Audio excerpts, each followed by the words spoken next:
అమ్మా ఏం లేదమ్మా, మొన్న లక్ష్మిని కేసులో ఇరికించిన వాడు ఉన్నాడు కదా, వాడి ఫోటోనే గీయిస్తున్నాను.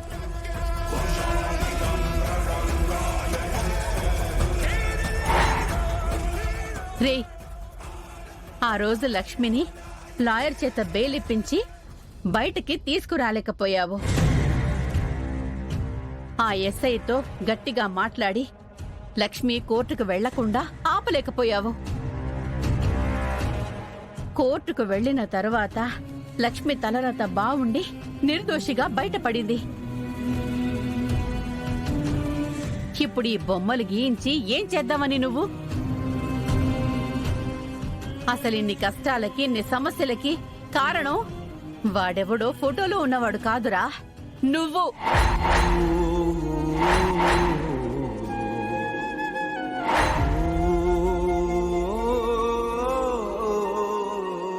యమునమ్మా. లక్ష్మి నువ్వు ఇక్కడ మారాల్సింది, మార్చాల్సింది నిన్ను. నీ బుర్రలో ఉన్న ఒక్క నిజాన్ని నీ మనసులో దాచి ఇన్ని సమస్యలకి కారణమవుతోంది నువ్వే.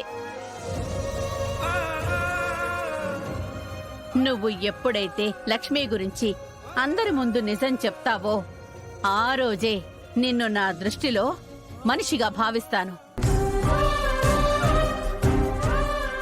లక్ష్మి భర్తగా బాధ్యతగా ఉన్నావని అనుకుంటాను.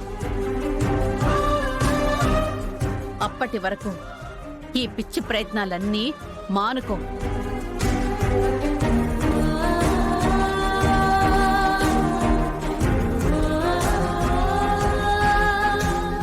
మేడం, ఒకసారి బొమ్మ చూడండి.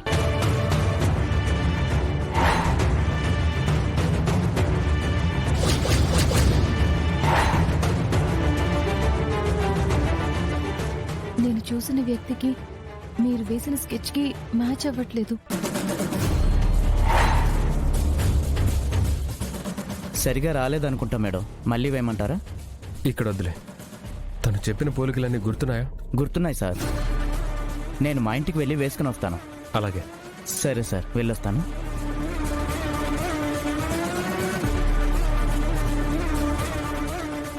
వెళ్ళొస్తాను మేడం. లక్ష్మి, ఏ లక్ష్మి.